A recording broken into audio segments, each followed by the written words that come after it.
저희 최초 보도 이후에 며칠 만에 지금 두 분의 전직 보좌관이 또 더 등장한 겁니다. 비슷한 풍과 계속 잇따르고 있는데 뭐 저희뿐만 아니고 이 후보자를 검증하는 다른 언론사들도 전직 보좌진들에게 다양한 증언을 듣고 있는 것 같습니다. 그런데요, 이 후보자가 2014년 낸 저서에서 이렇게 말을 했습니다. 갑질을 근절하는 게 내가 정치를 하는 이유다. 힘센 사람의 특권과 반칙, 횡포를 막아내는 장치가 제대로 작동하는 세상이 이해운 내가 정치하는 이유다라고 했는데, 차 교수님. 네.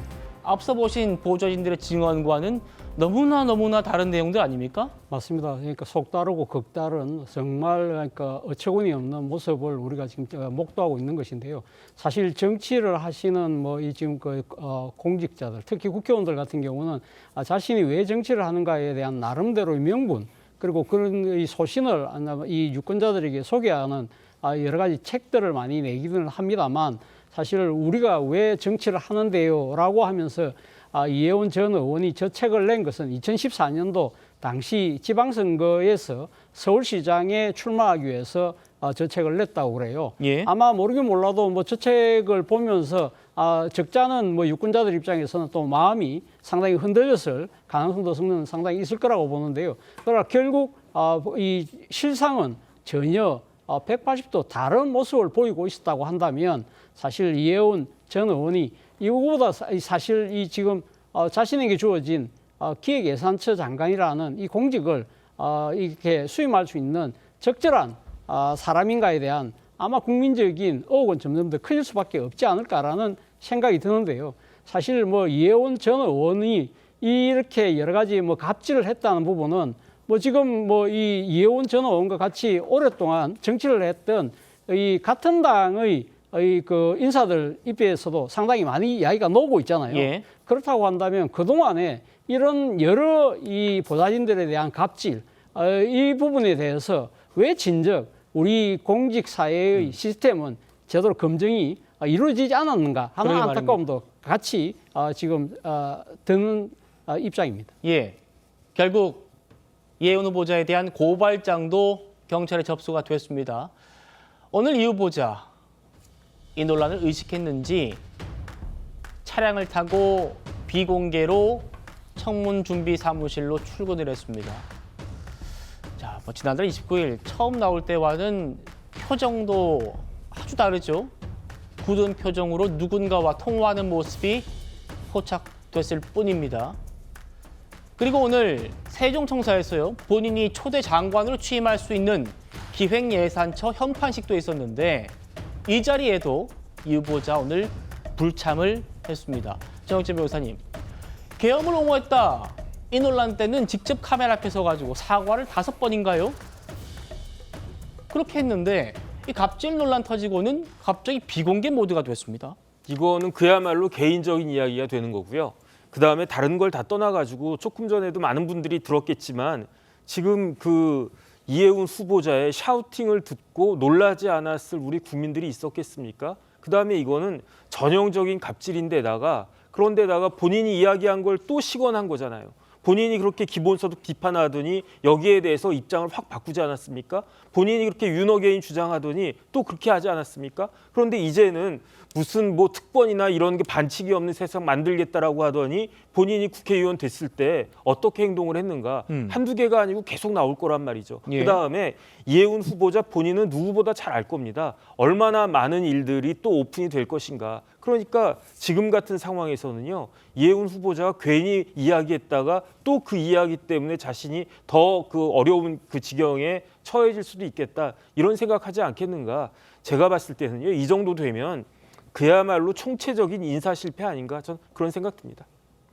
예, 민주당 내에서도요, 이 후보자에 대한 부정적인 목소리가 점점 더 커지고 있는 것 같습니다. 들어보시죠.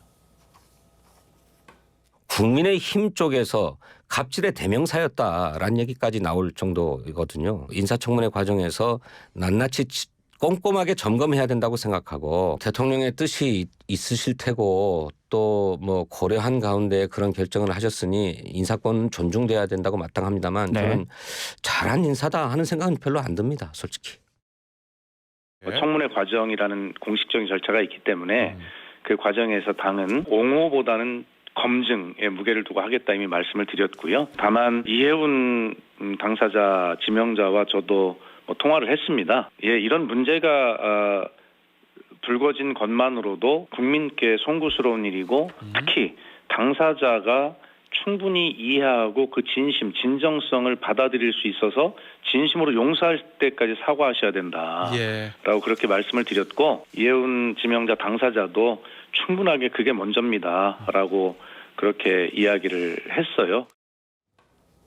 대통령 인사권 존중하지만 잘한 인사라는 생각은 안 듭니다라는 말도 나왔는데 급기야 거기서 더 나아가서요.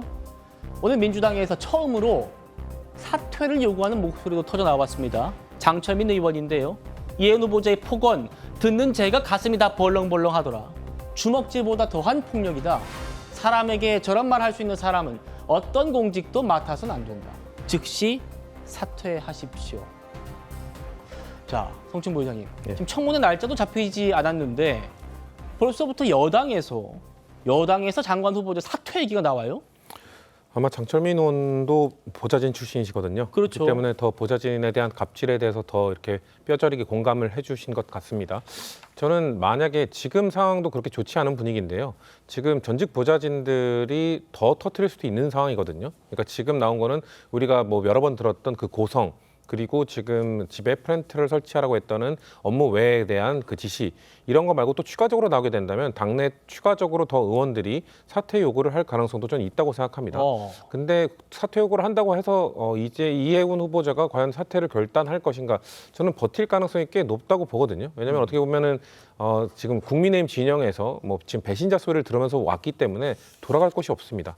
본인의 정치 인생을 어떻게 보면 걸고 온 거기 때문에 아마 어떻게든 인사청문회를 돌파하겠다는 의지를 후보자가 보일 가능성은 있다고 보는데 다만 당내 분위기가 지금 이 정도 분위기에 제가 말씀드린 혹시나 있을 수도 있는 추가 폭로가 나온다. 그거에 대해서 국민들께서 이해해 주시기 어렵다. 아까 박수현 대변인 말씀하셨습니다만 피해자들이 지금 이 상황에서 인사청문회를 앞에 두고 하는 사과를 우리가 어떻게 진정성 있게 받아들일 수 있겠느냐. 이런 식의 사과를 받아들이기 어렵다는 입장을 계속 견지하게 된다면 당에서 아마 저는 부적격 보고서를 채택할 가능성도 있다고 생각합니다. 본인이 사퇴하지 않고 그렇다고 지명 철회를 하는 것은 또 대통령, 지명권자인, 임명권자인 대통령의 부담이기 때문에 그럼 당 차원에서 검증을 해보니 국회 차원에서 검증을 해보니 공직자로서 부적격하다라는 부적격 보고서를 낼 수도 있거든요. 그러면 또 이재명 대통령이 결정을 해야 되는 거죠. 국회 의견을 받아들여서 그 사퇴를 시키는, 그러니까 지명 처리하는 그 절차를 밟기 위해서는 어떻게 보면 국회가, 정당이, 여당이 이 명분을 만들어 주는 것이죠. 그렇기 때문에 그 과정까지 이해운 후보자가 그래도 뭐 어떻게든 해명을 해보겠다고 한다면 해명을 해보시되 지금까지 분위기에서는 저는 상당히 분위기는 좋지 않다라는 말씀드리겠습니다. 알겠습니다. 저희 TV조선에서 인턴 직원분의 녹취가 나온 지 하루 이틀 만에 2명의 전직 보좌관들이 가세한 상황이고요. 그런데도 청와대는 청문회까지 사퇴는 없다는 입장입니다. 들어보시죠. 저는 이해운 후보자에 대한 그 이야기를 하실 때 제가 느낀 것은 대통령도 이게 도전이라는 사실은 알고 있습니다. 지금으로서는 청문회까지 본인이 청문회에서 본인의 정책적인 비전과 철학에 대해서 검증될 거라고 저희는 생각하고 있고요. 이해운 후보가 처음 제안을 받았을 때 어떤 반응을 했는지는 혹시 아십니까? 의외였고 놀란 것으로 알고 있습니다. 엄청 놀랐고 충격적으로 받아들인 것으로. 충격이었. 이영호 의원님, 이렇게 정치권 전체가 비판하고 있는데도 청와대는 끝까지 가겠다는 것 같습니다. 일단은 어떤 의도를 읽으십니까? 지금 단계에서 대통령실에서 뭐라고 하기는 좀 어려울 거예요. 우선은 대통령실이 기본적으로 이해운 전 의원을 임명할 때 뭐 중도, 뭐 실용, 무슨 뭐 이렇게 통합 여러 가지 메시지를 지금 얹어서 임명을 했기 때문에 크게 그림을 그렸는데 저런 것 때문에 갑자기 바꾸면 좀 모양새를 구기잖아요. 그런 차원에서 당장 그러긴 좀 어렵지만 그러나 지금 TV조선에서 단독으로 녹취 보도한 것만 갖고도 우리 국민들이 아마 정서적으로 용납하기가 어려울 겁니다. 그거 하나로 지난번에 여가부 장관에 낙마했던 그 강선우 의원보다 훨씬 더 큰 충격을 주고 있다고 하는 것을 아마 이해운 전 의원도 알 거예요.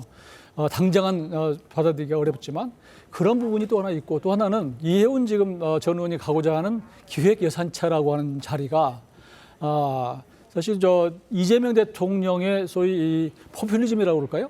이런 것들을 구현하는 자리예요, 예산을 통해서.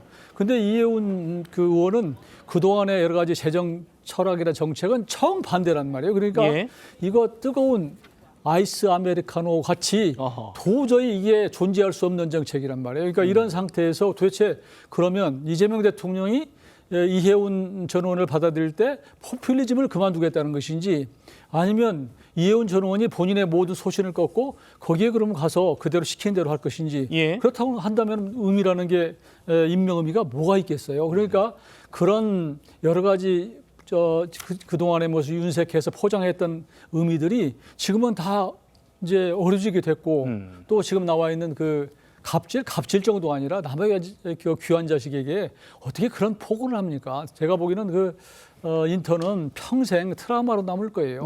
그런 차원에서 국민들이 용납하기 어려울 것이다. 앞으로 뭐 얼마나 더 나올지 모르지만 저는 버티기 어려울 거라고 봅니다.